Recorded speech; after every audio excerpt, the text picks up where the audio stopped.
All right, welcome back, you guys. Damn, it's been a while since I've hopped on in front of a camera or whatever. But yeah. So apparently we have this video here by Johnny Arnott. It's called "Is Steph Curry Loyal to a Fault?" Now, obviously in a few, in the last 2 weeks where I was pretty much inactive on YouTube. Um Apparently I've seen like some posts on Instagram about Curry possibly like I don't know being traded soon or just the Warriors giving up on him with something like that, especially like after hearing the news that Draymond was making more season this Draymond was actually making more money this season compared to LeBron, who went to the Sixers, whatever, which was a bit controversial amongst Bron fans or whatever. But yeah, so I don't know what's going on right now with Curry. I haven't looked much into it, but let's see. Anyways, yeah, I'm gonna be back. Being more active on YouTube, whatever. But yes, let's go ahead and let's get back to it, man. Well, Stephen Curry still finds himself as one of the most elite players in the entire league today.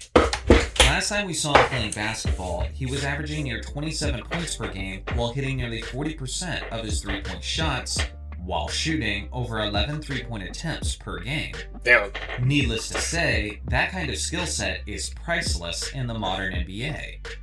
Despite the fact that he'll be turning 39 years old next season, Steph Curry is still reminding us on a frequent basis why he's widely recognized as the greatest perimeter shooter in NBA history. Yeah. Unfortunately, we need someone to tell the Warriors organization that. Despite Steph recently reminding the world that he can still be that guy that leads in a championship situation, the Warriors' general management is acting as if there's no urgency to put Steph back in that situation. The Warriors were 37 and 45 last year, and outside of a couple draft selections, they haven't made a single substantial acquisition this offseason. Yeah. They took a shot at acquiring a 41-year-old LeBron James, but after that attempt failed, they seem like they've had no backup plan whatsoever. Yeah. And when it comes to the talk around the organization, Even after let's just say that things are bleak out there. Even after Jimmy Butler's ACL torn, they made no adjustments whatsoever. So it's like a lot of people. I remember, we were discussing a few months back, like, are they just gonna keep wasting, the last good years of Curry? What's going on? But yeah. Even with Steph still being a win-now type player, the organization has repeatedly indicated that they're more concerned with the years after Steph is gone. Now they're saying they're treating this upcoming season as a, quote, gap year. Oh, yeah, that's what I heard, yeah. They're waving a white flag before we've even got to training camp. That's what I'm saying. That's like waving a white flag. Season, a gap year too? The Warriors have been on a gap year for like 5 years now. Literally, bro. Like, come on now. Is this a joke? Like, genuinely laughed when I heard this one. The Warriors' core players know they can't contend, so their focus is, quote, going out with dignity. Imagine trying to get hyped for this upcoming season as a Warriors fan when your best players sound like they're planning on reenacting the final scenes of The Last Samurai. Listen, I'm not saying the Warriors have plans for their post-career. Can't make this up. But if you're gonna make moves without Steph in mind, then just make moves without Steph. If this is the route you want to take, then trade Steph Curry while you can still get a mega haul in return. It'll be better for his chances to compete, it'll be better for your rebuild, and at least you'll be making moves with conviction. Yeah, I guess. But as of now, they're at a fork in the road, and they're trying to go both ways. A rebuild makes sense in theory, but how does that even work when you're keeping one of the game's best aging stars on your roster? It's counterintuitive to say the least. So this now brings us to the biggest piece in all of this, Steph Curry himself. Although he's visibly looked frustrated in recent years, Steph in a way has been complicit in all of this. He isn't applying pressure to the organization. His camp has stated that he won't look to be traded, and he might even be signing an extension soon.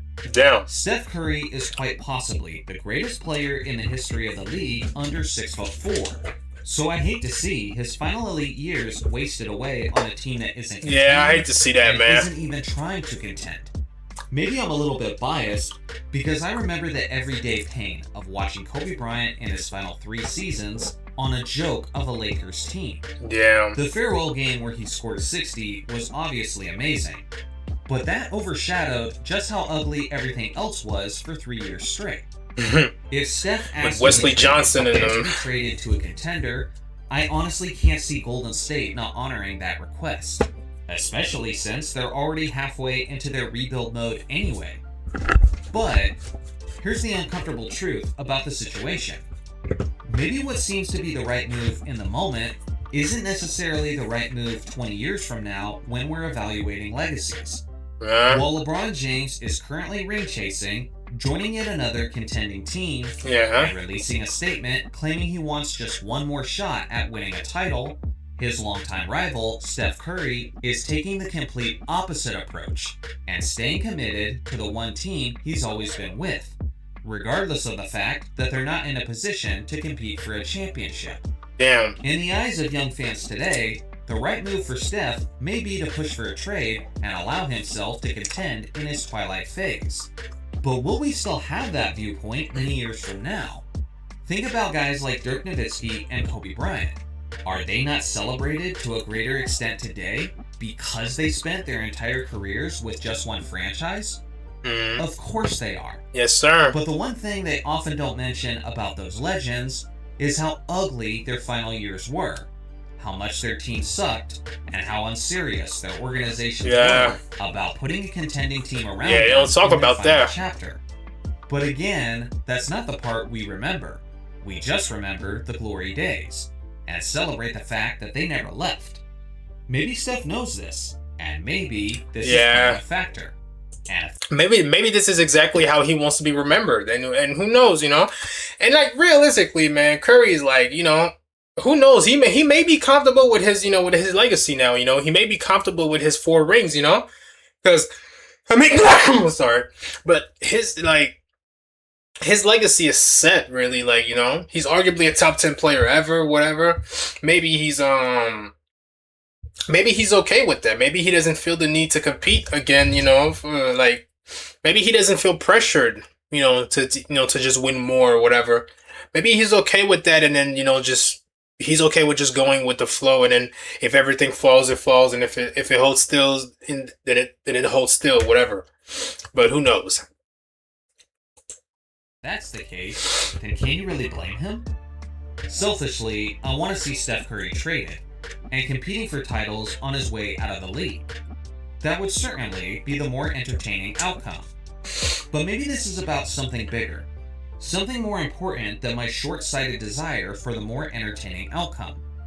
At the end of the day, the Warriors management has shown that they're unwilling to make a decision with any sort of conviction. So ultimately, the decision is probably up to Steph Curry. And honestly, it's a decision that I'd support either way. As far as I'm concerned, with what he's done for Golden State, he's earned the right to make that decision for himself. Yeah. What the quote right decision is a very relative thing. I think the better question is, what does Steph truly want? He's stuck between a rock and a hard place, but that choice will ultimately be made one way or another. So what do you guys think? Should Steph Curry stay aboard the Titanic, or should he look for a better situation elsewhere?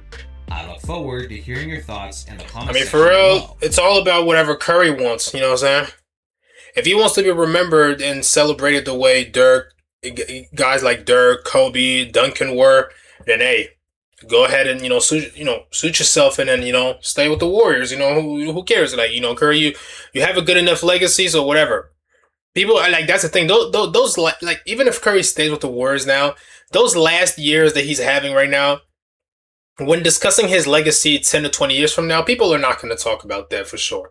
They won't talk about that. Like, if they don't talk, like, when people discuss Kobe, guys like Kobe, whose last 3 seasons were definitely, horrendous, or Dirk Nowitzki, his last years too, after, his title run in 2011, they weren't too good.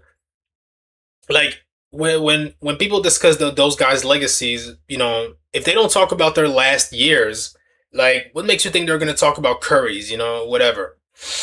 So if that's the route he want to go down with it, if he wants to be celebrated like those guys, then yeah, stay with them. Now, if you really want at least like just one last shot at winning a title like LeBron wants, then Curry, you got to go ahead and push for a trade because the Warriors are not going to give you that.